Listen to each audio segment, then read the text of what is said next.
Salut les formateurs, c'est Flo, j'espère que vous allez bien. Dans cette vidéo, j'interviewe Mariette. Mariette qui est psychologue du travail, qui est formatrice, qui est aussi auteure de nombreux livres.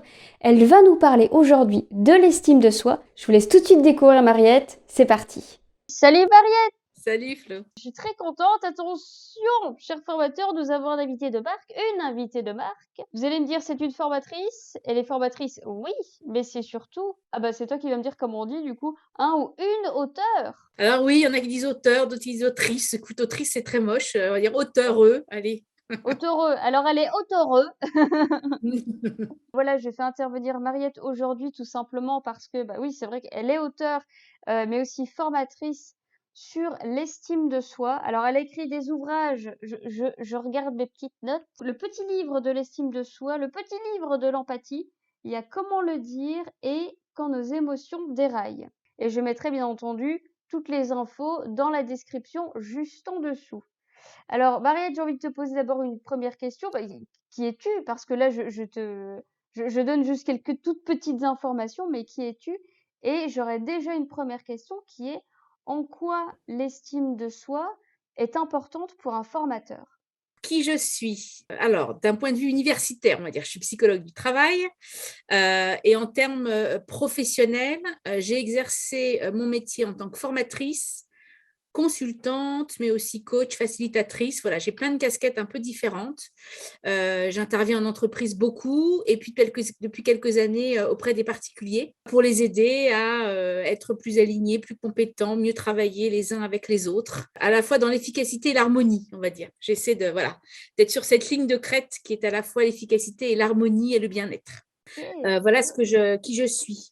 Alors par ailleurs, tu l'as dit, hein, je suis aussi auteur. J'ai écrit en fait 7 livres depuis peut-être une trentaine d'années maintenant. Et puis, comme tu le disais également, j'ai lancé là tout récemment ma première formation en e-learning sur l'estime de soi, qui est un vaste sujet qui nous concerne tous, et je dirais presque moi la première, parce que comme souvent, j'écris sur des sujets qui me parlent et qui me concernent. Alors pourquoi c'est important l'estime de soi pour des formateurs?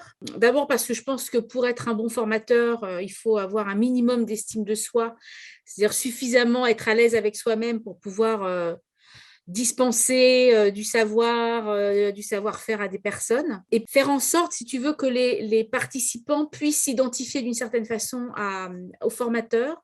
Et je pense que si on est soi-même bien, on va dire, avec soi, ça permet aussi de faciliter pour les participants le fait d'être bien avec eux-mêmes et de ce fait de pouvoir appréhender la formation avec confiance. D'accord. Waouh. On n'imagine pas tout l'impact qu'on peut avoir sur des apprenants, hein. C'est énorme. Je pense que c'est énorme et je dirais même que c'est un peu comme en médecine, en thérapie. Je pense qu'une grosse partie, si ce n'est l'essentiel de l'apprentissage, passe par la relation. Et que si on s'identifie au formateur, si le formateur crée de la proximité, je pense que c'est une des premières voies, en fait, tu vois, pour que les gens aient envie de t'écouter et envie d'apprendre, en fait. Waouh, tu débloques déjà des choses. Ouais, je te rejoins complètement. Et ce que j'ai pu voir dans ta formation, et tu me l'as dit tout à l'heure, il y a 6 composantes dans l'estime de Exactement. soi. Pour moi, en fait, l'estime de soi, c'est un peu comme une recette de cuisine, en fait. Pour que ça fonctionne, il y a 6 dimensions ou 6 composantes. Se connaître, s'accepter et s'aimer comme on est, tel qu'on est, avec nos forces et nos défauts, si je puis dire, ou nos points forts et nos défauts. Porter sur soi un regard positif. Ça ne veut pas dire naïf, complaisant, hein, mais positif.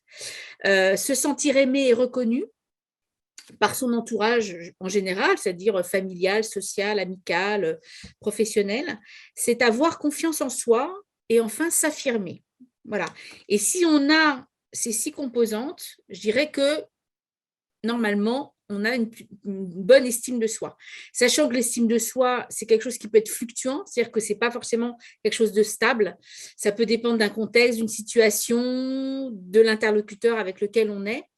Mais l'idée, c'est d'avoir un socle suffisamment solide pour pouvoir garder un certain alignement, même dans les tempêtes, quoi, dans les moments difficiles, tu vois, de rester, d'essayer un peu comme un bateau, tu vois, qui pourrait, de faire en sorte que notre main intérieure, si je prends cette métaphore du bateau, tu vois, reste suffisamment ancré et solide pour pas s'effondrer dès qu'on est voilà, dans une tempête, en fait. Quand je suis en formation, je me suis revue, formatrice en présentiel, et je vois bien cette histoire de au moment où on va me poser une question, j'ai pas la réponse et là, c'est la personne, elle a Mm. une question qui est tellement pointue et je me dis: «Ah, si je suis bien avec moi-même, le il bouge pas». Je me dis: «OK, Mm. je peux te dire, je suis capable de te dire, je n'ai pas la réponse, mais je vais me renseigner». Alors que Ouais. si tu as pas une bonne estime de soi, tu vas tout de suite le prendre pour toi en disant: «Mais je n'ai pas la réponse et je me sens très, très mal». Ouais. Et puis je me sens nulle et je me sens remis en question et revient toquer à la porte le syndrome de l'imposteur. Enfin voilà, toutes ces choses-là qui peuvent effectivement nous ébranler. Et je pense que le risque aussi, c'est que… Alors là encore, hein, de toute façon, je pense que le métier de formateur est un métier plein de paradoxes. C'est-à-dire qu'à la fois, il faut avoir une certaine, pour le coup, confiance en soi et en même temps d'avoir un doute raisonnable. C'est-à-dire que si on commence à ne plus douter, on risque de virer du côté un peu du gourou. Je mets des guillemets, hein, c'est-à-dire le gourou au sens négatif du terme, c'est-à-dire dans une forme de pouvoir de celui qui est tout sachant, euh, alors qu'on ne sait jamais tout de toute façon. Donc il y a une forme d'humilité à avoir et en même temps de pas trop douter non plus, parce que moi, pour avoir aussi eu parfois des moments de doute, et de doute importants, en fait, plus on doute, plus on fait douter aussi les personnes en face de nous. Or, D'accord. pour intégrer de l'information, comment dire, apprendre en fait de nouvelles pratiques ou de nouvelles théories, etc., il faut quand même avoir un peu confiance dans celui qui vous les transmet. Voilà. Si la personne vous dit oui, alors je vous dis ça, mais enfin bon, je ne suis pas totalement sûre de ce que je vous dis, je ne suis pas sûre que les gens achètent voilà, ce que vous leur Ouais. proposez. Quoi. C'est à la fois une forme de confiance en soi et dans le même temps, ou en tout cas avec une forme de doute qui peut être là présent. D'accord. Alors tu parles de confiance en soi, c'est quoi la différence entre estime de soi et confiance en soi?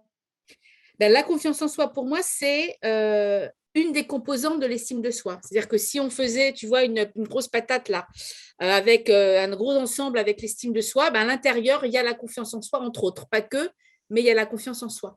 L'estime de soi, d'ailleurs, quand on dit estime de soi, il y a l'idée de estimer. En fait, ça renvoie à la valeur qu'on s'accorde. Et cette valeur, en fait, elle va puiser son essence, en fait, dans plein de choses, dont la confiance en soi. Et la confiance en soi, ça renvoie aux compétences. Est-ce que je sais faire les choses? Et par exemple, si on est formateur, la confiance en soi, elle va venir avec l'expérience et elle va venir avec les compétences aussi qu'on va développer. C'est pour ça aussi que c'est important de se former. Moi, je pense que plus que tout autre métier, j'ai envie de dire, c'est un métier où c'est important d'être en formation continue, quoi, pour renforcer ses compétences, pour se challenger aussi un peu, pour rencontrer des pairs et apprendre aussi, parce que on peut vite aussi être dans une forme d'habitude, dans, voilà, toujours un peu les mêmes exercices, les mêmes postures, les mêmes approches, etc. Et moi, et pour régulièrement discuter, échanger, comme avec toi, par exemple, sur nos pratiques, et ben, ça permet, voilà, d'enrichir aussi son catalogue interne d'exercices et puis bah, de développer de la compétence. Et donc, Mm. en développant de la compétence, eh ben, on prend confiance en soi, en fait. Mm. Alors, il y a aussi une forme d'audace, c'est-à-dire essayer des choses. Moi, ça m'est arrivé il n'y a pas très longtemps dans une formation en distanciel, essayer des choses. Et d'ailleurs, je m'étais vachement préparée en me disant, bon, je propose ça, mais en même temps que j'ai l'audace je me dis que ça peut ne pas marcher, c'est-à-dire que ça peut ne pas fonctionner parce que c'était quand même un peu particulier ce que je proposais. Et je l'ai même partagé avec les participants, ce que je n'aurais jamais fait il y a 15 ans, hein, il y a 20 ans. C'est-à-dire, je leur ai dit, je vais vous proposer quelque chose d'audacieux. J'espère évidemment que ça va vous convenir et répondre à vos attentes. Je le pense, sinon je ne vous le proposerai pas. Mm. Mais en tout cas, ça peut ne pas marcher. Et en fait, bon, il se trouve que ça a marché, mais je pense que le fait aussi d'intégrer le fait que voilà, que ça puisse ne pas plaire à tout le monde, bah, ça permet aussi, en tout cas moi, de baisser la pression, en fait. Bien sûr. Mm. Et sans doute de le faire avec finalement plus de fluidité, plus d'aisance.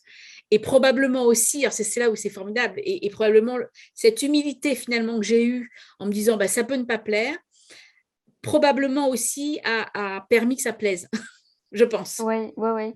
Mais je te rejoins complètement et c'est vrai que tu as raison sur le fait d'aller échanger entre pairs, d'aller voir d'autres formateurs. C'est vrai qu'on se voit régulièrement et je vois aussi, j'ai un mastermind où on parle de soft skills tous les vendredis midi, c'est notre rendez-vous. Mais c'est très important d'avoir ces moments d'échange où des fois on n'est pas du tout là, le mastermind, c'est pas du tout des formateurs, donc moi ça m'intéresse aussi parce que j'ai un autre regard. Mais Mmh, aussi, comme tu dis, de pouvoir aller discuter entre nous formateurs, d'aller suivre aussi des formations, des mmh, ateliers. mmh, Et moi aussi, hein, je me forme beaucoup et j'en ai besoin pour pouvoir évoluer, pour pouvoir progresser, apprendre des choses. Et mmh, on se permet aussi de se dire, je suis humble parce que je ne peux pas tout savoir. C'est pas, mmh, non, ça marche pas comme mmh, ça. mmh, mmh. Et en même temps, ça vient donner des idées pour pouvoir tester des choses en formation. Je vais tester et là, comme tu le dis, hein, moi je fais pareil, ça peut ne pas fonctionner, mais j'ai quand même envie de tester. Je me sens suffisamment prête pour le lancer, me dire Mmh, normalement tout va bien se passer, mais au cas où ça peut foirer. Mais au mmh, moins on teste et encore une fois, tu vas avoir le feedback nécessaire pour pouvoir évoluer et puis mmh. le garder parce que ça a bien fonctionné ou le faire évoluer. Bien sûr. Et tu vois, sur l'idée de partager avec des pairs, ce que je trouve aussi intéressant, c'est aussi de rencontrer différents styles de formateurs. C'est-à-dire Mm. que se connaître, alors de façon générale, bon, dans ma formation, on est sur du développement personnel et des éléments de personnalité, mais on peut aussi le décliner, tu vois, sur des formateurs. Alors après, avec l'expérience, on arrive à avoir ce que j'appelle une bande passante un peu plus large et à avoir un profil sans doute plus riche. Mais quand on débute, clairement, on a un profil privilégié, quoi. Alors moi, j'utilise souvent, peut-être tu connais, comment dire, une matrice en fait, avec 4 profils que j'ai euh, trouvé il y a longtemps maintenant hein, dans un bouquin qui s'appelle les outils de communication et c'est une grille bon, qui ressemble au disque pour ceux qui connaissent ou Persona. Et en fait, tu as un peu 4 types tu vois, de formateurs. Tu as l'animateur, on va dire, celui qui aime bien mettre l'ambiance, qui dynamise le groupe, qui joue beaucoup sur la cohésion, qui est très créatif, qui est sur du collaboratif, qui est super dynamique. Tu vois. Mm. Alors celui-là, il est vraiment friand des idées nouvelles, c'est un peu l'aventurier, quoi. C'est un peu l'aventurier qui prend des risques. Après, on a le formateur très pragmatique. Alors lui, il est très sur les objectifs et les résultats et il veut faire en sorte qu'on va transposer ce qu'on apprend sur le terrain. On a celui qui est plus dans une position d'expert, tu vois, qui est très sur le contenu, très, très outil, très technique, et puis voilà, qui aime bien tout ce qui est éprouvé, quoi. Voilà, pour lui, ce qui est important, c'est que ce qu'il enseigne ait fait ses preuves, tu vois. Donc, il est plutôt dans la prudence, mais dans quelque chose qui est très sérieux. C'est quelqu'un qui est très organisé, qui est très clair dans ses exposés, tu vois. Et puis, celui qui serait alors je sais pas, je l'appelais médiateur, même si bon, je suis pas sûre que le terme soit exact, mais celui qui va être plus sur l'empathie, l'écoute, l'ambiance, la dynamique de groupe, que chacun trouve sa place, voilà, qui sera attentif à ça, tu vois. Et en fait, tous les profils, donc déjà connaître son profil, c'est super intéressant Mm. parce que ça nous permet aussi de développer, de creuser ce sillon-là dans cette expertise qu'on a ou ces qualités qui sont les nôtres, tu vois, de cultiver ça en fait. Et puis, ça permet aussi d'aller voir un peu les autres profils, parce qu'en fait, si tant est qu'il puisse y avoir un formateur parfait, rien n'est parfait, ben c'est en fait d'avoir un peu les 4. Parce qu'un Ouais. bon formateur, il doit avoir des objectifs, être soucieux du résultat, être clair dans ses propos, mais aussi créer de la dynamique collective et puis avoir le souci de tout à chacun. Donc, tu vois, c'est là, se connaître, c'est super important parce que Mm. ça permet vraiment de déployer en fait toutes nos forces Ouais. et de pouvoir et puis de pouvoir aussi parce qu'évidemment on pourrait mettre en regard les participants tu vois parce qu'on a aussi des participants qui sont chacun dans les cadrans et donc c'est aussi intéressant parce que si je suis par exemple un petit zébulon qui adore prendre des risques etc et que j'ai des participants très experts c'est-à-dire à l'opposé de mon profil ça risque d'être un peu compliqué à un moment donné. Voilà. Donc, c'est aussi voilà, me connaître pour mieux comprendre aussi comment fonctionnent les participants et puis pouvoir ajuster aussi ma proposition pédagogique, en fait. C'est super intéressant. Je me demande du coup quel style de formateur je suis. Ça, c'est une très bonne question. Et au moment où tu as donné les différentes, c'est pas les Les profils, personnalités, ouais, ouais, les les 4 différents profils, ouais, profils, j'ai dit, ouais. ah, tiens, alors les créations très créatives, ça, c'est Myristrelu. Mettre en pratique, ça c'est Corinne, ça c'est Juliette. Mmh, Donc mmh, je mmh. vois bien les personnes, je me demande où je suis, tiens. Ouais, ouais. Évidemment, le profil de chacun sera plus ou moins facile à identifier suivant un peu les extrêmes dans lesquels on est. Tu vois, si on a un profil Mmh. très, très, très marqué, c'est plus évident que si on est dans quelque chose d'un peu plus modéré. Déjà, ça, c'est le premier point. Avec l'expérience aussi, je dirais qu'on arrondit un peu les choses. Tu vois, je pense qu'on arrive aussi un peu plus à aller dans les 4 secteurs. Donc, plus on a Ouais. d'expérience, moins notre profil, je pense, est foncièrement marqué. Mais une autre manière de repérer son profil, c'est quels sont les participants avec lesquels on a le plus de difficultés à fonctionner, en fait. Tu Ouais. vois, par exemple, moi, j'utilise quand je fais les participants difficiles, les participants qui seraient du côté du formateur-médiateur, ce sont des participants, alors souvent, d'abord, ils viennent en formation pour se faire des amis, tu vois, pour rencontrer des copains, pour rencontrer des collègues, pour parler, voilà. Donc, ils sont là pour créer du lien, c'est ça qui les motive principalement. Donc, en général, c'est celui qui vient en formation, qui amène les croissants, tu vois, Ah, j'aime bien lui. voilà, il vient avec les croissants, il fait couler le café, il parle du week-end, et puis ça peut être un peu le bavard, celui qui va faire des apartés, qui va se mettre en général assez proche des gens qu'il connaît bien, tu vois. Et parce que c'est pas que forcément négatif, hein, et c'est aussi celui qui arrondit les angles, celui qui va essayer de réconcilier les gens quand il y a du conflit. C'est celui qui pourrait être le sauveteur, tu vois. Si à un moment donné, tu as un participant qui vient t'agresser, ben voilà, c'est celui qui viendra essayer d'apaiser, voilà, d'apaiser les tensions. Donc, par exemple, si ce type de profil un peu excessif parfois, si on le pousse dans son excès, on va dire, t'agace, eh ben, c'est que peut-être tu as plutôt un profil qu'on appelle action, voilà, celui qui est plutôt pragmatique. Ok. Tu vois, qui est très centré sur voilà, le contenu, sur la tâche, sur les objectifs, et ça l'agace, en fait, les apartés, les digressions. Voilà, on n'est pas là pour ça, quoi. On est là pour travailler, on a un objectif, un timing, et ce qui compte, c'est qu'on respecte les choses, c'est l'efficacité d'abord. Voilà. Et pour lui, le bavardage n'est pas. Enfin, d'ailleurs, l'expression est de l'ordre du bavardage, et de ce fait, c'est pénible. Tu vois. Ok. Ah, c'est Mm. intéressant ça. Je dois pas être dans ce cadre-là, moi, du coup. Moi, j'aime bien celui qui amène les croissants, celui qui fait couler le café. Moi, je trouve ça super parce que ce genre de personnage qui va faire ça, moi, j'y aurais pas pensé. Donc je me dis: «Tiens, Mm. c'est bien parce qu'il vient me m'apporter des Mm. petites choses sympathiques». Puis c'est bien Mm. aussi d'avoir des apartés parce que ça te permet de sortir un petit peu du cadre de la formation qui peut, parfois être un peu trop formel et on vient se détendre 2 minutes quoi, c'est pas plus mal. Bien sûr. Et tu vois, dans les composantes, on a dit se connaître, il y a s'accepter.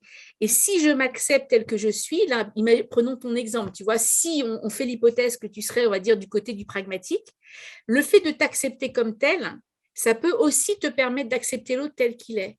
Et Mmh. plutôt que de rejeter celui-là en disant, oh, il est bavard, il ne s'intéresse pas à ma formation, c'est pénible, là, ben, au contraire, de dire, bah, tiens, il vient là dans un angle mort pour moi, c'est-à-dire qu'il vient remplir quelque chose que je ne fais pas spontanément, ou voire même que je n'aime pas faire, voire même que je ne sais pas faire, et c'est juste super, parce qu'en fait, là encore, dans une formation, on a besoin, en tout cas, ça peut être plus riche pour tout le monde, d'avoir tous ces profils, tu vois. Ouais. Et si je m'accepte comme je suis, très probablement, j'accepterai l'autre aussi comme il est dans sa différence, si toutefois elle est différente, voilà, s'il est différent de moi. Mmh. Et ça ne peut être que riche, en fait, in fine. Bien sûr. On vient se compléter en fait, hein, on vient Exactement. compléter les uns les autres Mm, et c'est vrai que j'avais pu faire une vidéo sur les différents profils des apprenants en formation mm, et c'est vrai mm, ils sont tous importants parce que celui qui va parfois aller un petit peu trop loin, bah, ça permet aussi de se dire: «Bah, oh, c'est vrai qu'on n'avait pas pensé à aller aussi loin». Ça vient créer de la réflexion, ça vient créer du débat. ouais, Si ça crée du débat, bah, ça vient répondre à celui qui aime bien créer du lien, bah, justement il va être mm, bon là-dedans. Moi qui suis peut-être pragmatique, je vais me dire, «Tiens, j'avais pas pensé à ça, je note les petites idées». Donc au mm, contraire, c'est génial en fait ouais. d'avoir plein de profils comme ça. Exactement. Et puis tu vois, dans la composante aussi qui est de porter un regard positif, c'est aussi de voir que pour chacun des profils, en fait, il peut y avoir effectivement une dérive entre guillemets négative ou un petit peu pénible, tu vois, ou freinante pour le groupe, mais il y a toujours quelque chose de positif, en fait. Mmh. Tu vois, par exemple, le clown de service, alors là, on est plutôt sur des rôles psychosociaux, mais celui qui va faire des blagues et tout, oui, il peut être un peu pénible parce que voilà, ça nous coupe dans notre élan, ça distresse, etc. Oui, mais ça met aussi de la bonne ambiance. Ça permet aussi, quand à un moment donné, l'ambiance est un peu tendue, de mettre un peu de légèreté, Mmh. de ne pas se prendre au sérieux. Donc, en fait, chacune d'entre nous, en fait, qu'on soit formateur, qu'on soit participant ou qu'on soit n'importe qui d'ailleurs, quel que soit le métier qu'on occupe, en fait, il y a toujours un aspect positif. Et là encore, si je sais trouver en moi ce qu'il y a de positif, si j'apprécie aussi chez moi ce qu'il y a de positif, ben, ça me permet aussi sans doute d'aller regarder ce qu'il est un peu moins et d'être aussi dans comment dire, dans un élan d'amélioration continue. Mmh. Parce qu'en fait, plus on accepte de voir ce qui va bien chez nous, plus on a, je pense, aussi la force d'aller regarder nos zones d'ombre. Et en regardant nos zones d'ombre, c'est là aussi qu'il y a du potentiel à développer et à améliorer, etc. Quoi, Ouais.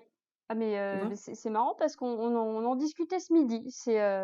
Mm, On parlait justement du fait d'être positif et c'est vrai que quand tu viens marquer toutes les petites victoires que tu peux avoir et se dire: «Tiens, ça, je sais bien le faire», bah, mm, tu viens nourrir en fait les composantes que tu as citées juste avant, bah, je viens aussi prendre confiance en moi parce que ça, je sais le faire et je suis contente. Puis du coup, ouais, bien sûr. bah, je prends encore plus confiance donc je suis très contente et je continue.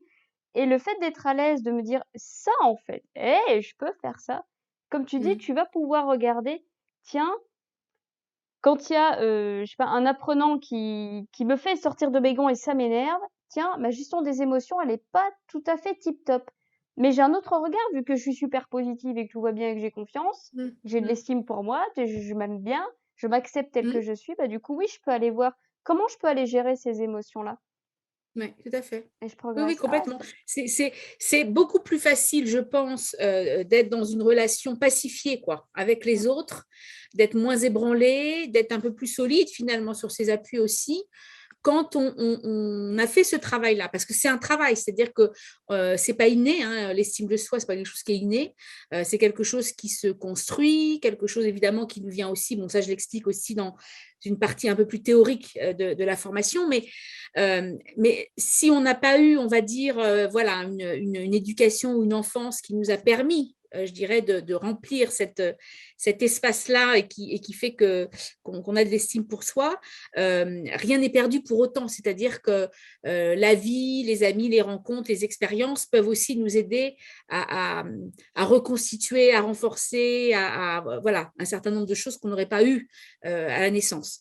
Donc ça, c'est aussi important de le comprendre, c'est-à-dire qu'il n'y a pas de fatalité non plus, de se dire, ah ben moi, c'est foutu pour moi. Non, non. Et puis, il n'y a pas d'âge pour ça non plus. Je crois que c'est vraiment un chemin, voilà, un chemin de vie, voilà, qu'on prend ou qu'on ne prend pas, mais qui me semble important parce que je pense que voilà enfin, on dit souvent balayer devant sa porte, mais oui, ou connais-toi toi-même. Enfin, c'est vraiment cette idée de commencer d'abord le travail par soi, tout simplement aussi parce que d'abord on nous a sous la main, on est tout le temps avec soi-même, donc voilà, si on est en conflit avec soi ou si on est en détestation de soi, c'est horrible. Enfin, je veux dire, t'imagines Ouais. de passer 24 heures sur 24 avec ton pire ennemi, c'est juste l'horreur. Donc, je pense que tout l'enjeu, en tout cas, moi, j'y crois beaucoup, c'est vraiment de faire la paix avec soi-même. Et ça passe voilà, par ce cheminement-là. Alors après, évidemment, hein, on n'est pas tous logés à la même enseigne. Il y a des gens qui vont plutôt devoir travailler le se connaître plutôt que le avoir confiance en soi. C'est aussi la raison pour laquelle, tu vois, dans la formation, il y a une première partie, on va dire, théorique pour comprendre un peu pas que, mais voilà, qui pose un peu les choses. Et puis, un questionnaire, en fait, tu vois, qui permet aussi d'identifier finalement sur ces 6 composantes, est-ce que j'ai des priorités, quoi. Voilà, est-ce qu'il y a des choses sur lesquelles j'ai plutôt intérêt à aller travailler dans un premier temps en tout cas, même si je pense qu'on a toujours un peu de tout à travailler, mais il peut y avoir des zones voilà, sur lesquelles on a un peu plus de travail que d'autres, et ça me semble intéressant parce que malheureusement, on n'a pas beaucoup de temps, la vie est un peu folle et voilà, nous demande de courir partout. Je me dis, si voilà, sur les 6 composantes, j'en identifie peut-être 2 ou 3 ou même 4, tu vois, sur lesquelles je vais voilà, mettre mon énergie, bah, ça vaut le coup. Et j'en profite pour dire, c'est vrai que moi j'ai pu la suivre, ta formation qui est très très riche. Et c'est vrai qu'il est important ce questionnaire du début parce que comme tu le dis, si je veux, je prends vraiment l'exemple de, j'ai pas du tout d'estime de moi, je me déteste, ah pire ennemi.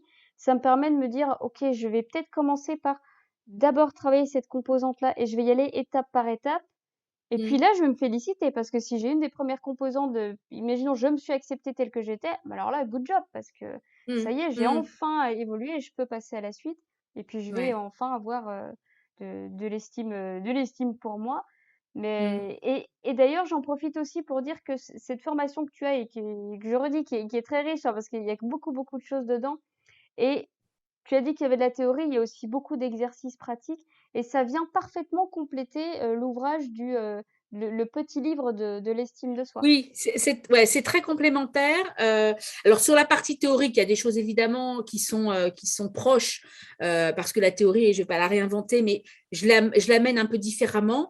Et puis surtout, j'ai tenu à ce que tous les exercices qui sont dans la formation soient différents de ceux que je propose dans le petit livre. Ce qui fait qu'il n'y a pas de doublon. Voilà, les gens qui achètent le petit livre vont pas se dire ah ben, j'achète pas la formation parce que j'ai retrouvé la même chose. Non, non, c'est différent. Puis il y a aussi des vidéos, des défis, des questionnaires. Enfin, voilà, c'est très complémentaire en fait. L'idée, c'est d'en faire un objet, on va dire, complémentaire. Voilà, pour qu'il n'y ait pas de risque de doublon. Ça m'aurait embêté, voilà, de me dire je fais la même chose. C'est pas mon truc. J'aime bien faire des choses différentes à chaque fois. Donc, merci de la précision, en tout cas. Bah, avec plaisir. Est-ce que tu as quelque chose à ajouter? On n'a pas balayé les 6 composantes, mais je pense qu'on aurait, voilà, on aurait probablement pu le faire pour les différentes choses. Peut-être ce que je peux dire pour clore notre échange, c'est juste citer Oscar Wilde, parce que je trouve que sa citation, elle est trop top. C'est « Soyez vous-même, les autres sont déjà pris ». J'adore cette citation. Parce que je pense que la finalité de tout ça, alors en plus en ce moment, je suis beaucoup dans Jung, qui est un de mes auteurs théoriciens du développement personnel préférés, voilà, avec lequel je suis vraiment en totale adéquation. Je crois que la finalité de tout ça, c'est vraiment de se découvrir soi-même, en fait. C'est-à-dire, c'est vraiment d'aller à la rencontre de soi et de voilà, mieux se connaître, mieux se comprendre, quoi. C'est vraiment ça l'idée. Et si toutefois cette formation peut, voilà, c'est ma petite pierre à l'édifice de ça, parce que je trouve que c'est tellement important, en fait, de se connaître, de se comprendre, d'être bien avec soi, quoi. Ça me paraît essentiel, en fait, pour bien, bien vivre, mieux vivre avec soi-même et avec les autres, en fait. Je trouve que c'est Oui. essentiel. Voilà. Et pour te compléter, je dirais même venir prendre soin de soi. Yes. J'adore cette expression, prendre soin. Ça me plaît beaucoup. Ouais, parce que dans le prendre soin, tu vois, il y a la bienveillance, même si le mot est très galvaudé en ce moment, mais tu vois, c'est bienveillance, c'est veiller au bien de soi et des autres, quoi. Tu vois, et j'aime bien cette métaphore, sans doute tu l'utilises aussi dans tes formations. Moi, celle qui me parle beaucoup quand on parle de formateur, c'est la métaphore du jardinier, quoi. Tu vois, va faire en sorte qu'il y ait un terrain propice, tu vois, planter des petites graines, et puis après, on prend soin de voilà, cette petite plante qui grandit et qu'on va accompagner. Moi, j'aime bien, enfin, je pense que les formateurs, les coachs et thérapeutes, voilà, je pense que souvent, quand on fait ce métier, c'est ça qui nous anime, en fait, prendre Mm. soin des gens, quoi. Et les amener à prendre soin d'eux-mêmes, en fait, par eux-mêmes. Ouais. Tu vois, cette idée aussi de les rendre autonomes, en fait. Moi aussi, ça qui me plaît aussi, tu vois, dans la formation, c'est à la fois prendre les gens par la main et en même temps leur donner les outils pour qu'ils se débrouillent, en fait, tu vois, qu'ils ne soient pas attachés à un thérapeute, à un consultant. Enfin, moi, j'ai Ouais. toujours prôné ça dans mes formations. En fait, c'est je vous donne tout ce que je peux pour que vous puissiez vous passer de moi. Alors, j'en dis, moi, finalement, je me tire une balle dans le pied, mais bon, je ne peux pas faire autrement. C'est comme ça, c'est ce à quoi je crois. C'est ce qui m'anime, c'est de rendre les gens, en fait, libres de pouvoir ensuite se prendre par la main.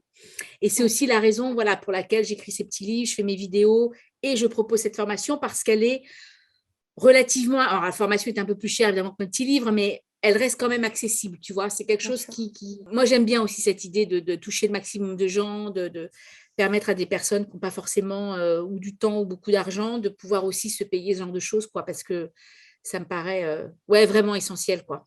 Mm. Super. Bah, merci Mm. beaucoup Mais je t'en prie. Merci à toi. et à très bientôt. Bien, merci d'avoir suivi cette vidéo. Merci pour vos likes, pour vos commentaires. Cette semaine, je vais remercier Mary, Yannick, Cyrine, Philippe, Direction Fac Plus, Issam, Mohamed, J'ai voulu tester, Martine, Nathalie, Caroline, Almerindo, Corinne, la DSI du formateur, Clarisse. Ben voilà, on a cité tout le monde. Bien, merci pour vos commentaires, pour vos partages. Pour rejoindre les formateurs anonymes, c'est juste en dessous. On se rencontre 2 fois par mois. On échange sur vos problématiques et on trouve des solutions ensemble. Pour en savoir plus, c'est juste en dessous dans la description. Merci d'avoir suivi cette vidéo et à la semaine prochaine pour une nouvelle vidéo.